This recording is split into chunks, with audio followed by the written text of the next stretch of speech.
Hello everyone, welcome to my channel.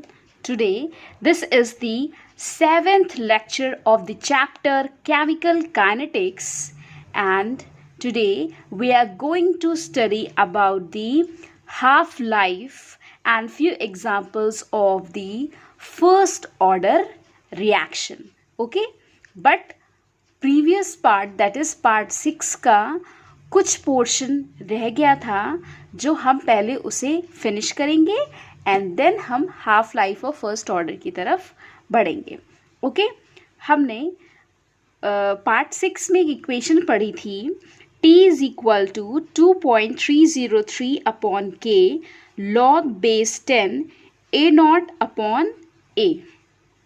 A naught is the initial concentration and A is the concentration after time T, or you can say this is the remaining concentration.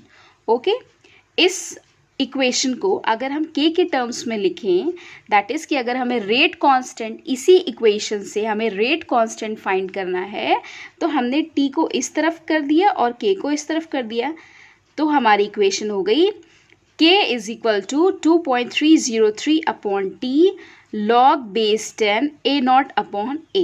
ये equation हो गई. Okay, अब हम इस equation को थोड़ा सा rearrange करेंगे. किस तरह से? log base 10 A naught upon A is equal to K upon 2.303 T. इस इक्वेशन को हमने इस तरह से अरेंज किया और हमें इस इक्वेशन से एक ग्राफ बनाना है जो कि ग्राफ होगा log base 10 A not upon A versus time के बीच में ग्राफ होगा. ओके, हमने ऑलमोस्ट 4 या 5 ग्राफ आपको पार्ट 6 में पहले ही बता दिया है.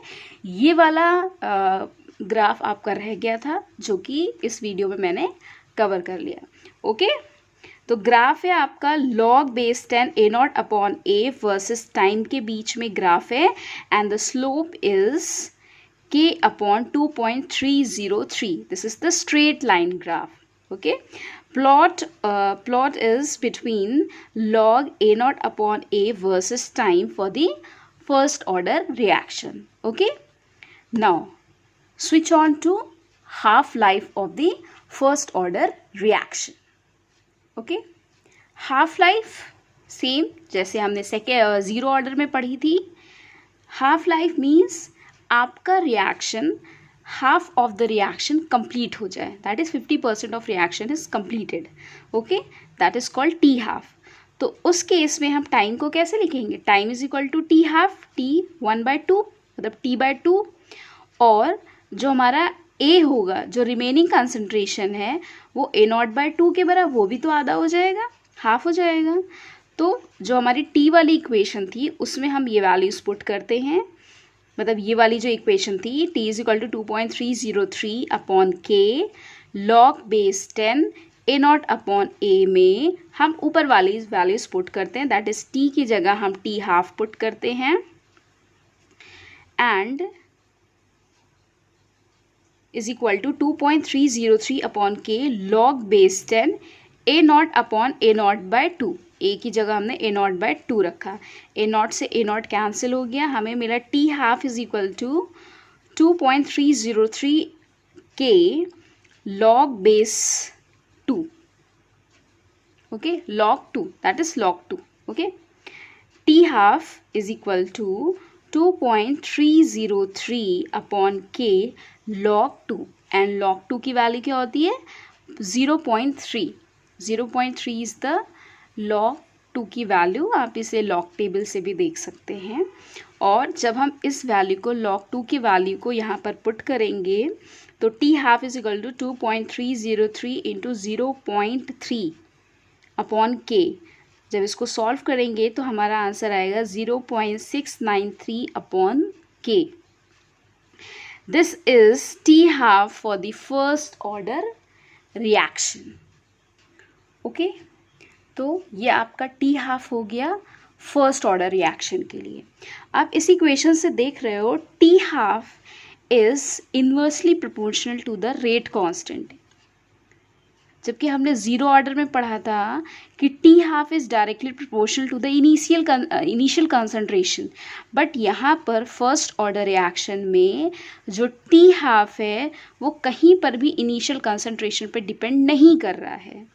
तो हमें दो चीज़ों का ध्यान रखना है, ज़ीरो ऑर्डर रिएक्शन में हमारा टी हाफ जो है वो इनिशियल कंसंट्रेशन के डायरेक्टली प्रोपोर्शनल है, और वहीं T half for the first order reaction में जो टी हाफ है वो इनिशियल कंसंट्रेशन पे डिपेंड नहीं करता, independent on initial concentration. Okay, अगर हम T half versus initial concentration के बीच में ग्राफ बनाएंगे for the zero order reaction तो हमें कुछ ऐसा ग्राफ मिलेगा, मतलब इंडिपेंडेंट ग्राफ मिलेगा।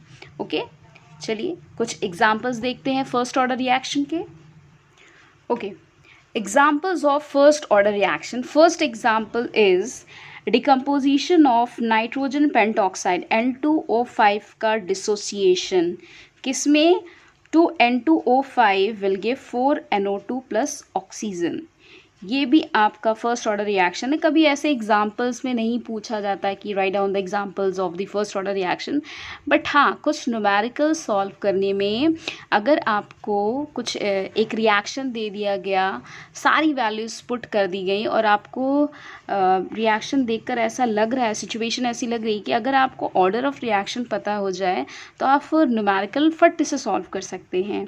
तो उस चीज़ के लिए कुछ एग्जाम्पल्स आपको याद रखना बहुत ज़रूरी है कि कौन सा रिएक्शन आपका फर्स्ट ऑर्डर होगा।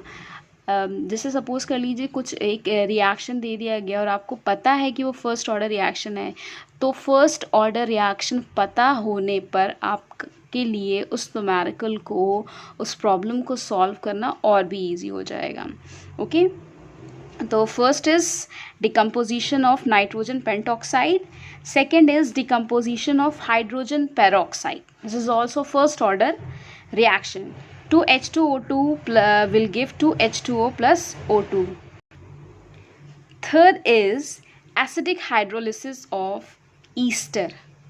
Okay, ethyl acetate react with water in presence of acid will give acetic acid and ethanol. This is also first order reaction.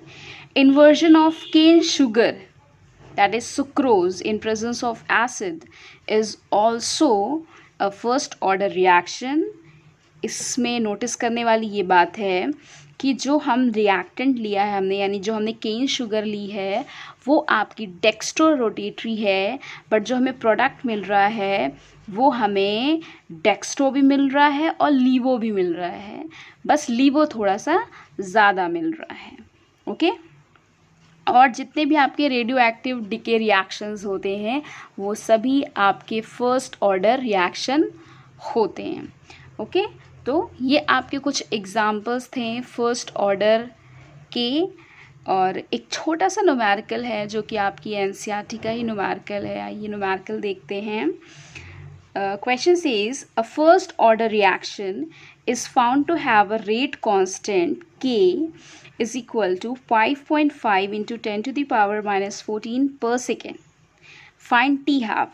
देखिए पहले ही क्वेश्चन में बोल दिया है कि ये फर्स्ट ऑर्डर रिएक्शन है, तो फर्स्ट ऑर्डर रिएक्शन के लिए आपको टी हाफ निकालना है। डायरेक्ट फॉर्मूला अप्लाई करेंगे, T half is equal to 0.693 upon K. This is the formula for the first T half for the first order reaction. Okay, हमने values put की, rate constant की हम यहाँ पर value put करेंगे और जब इसे पूरा सॉल्व करेंगे तो हमारा आंसर आएगा 1.2 into 10 to the power 13 seconds.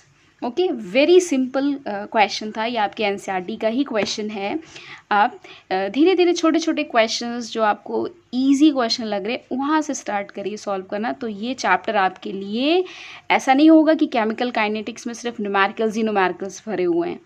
जब आप उन न्यूमेरिकल्स को सॉल्व करने लगेंगे तो वो आपके लिए और भी ईजी हो जाएगा। Okay, so this marks the end of this lecture. If you like this video, please give it a big thumbs up. If you are new to the channel, please subscribe it. Thank you.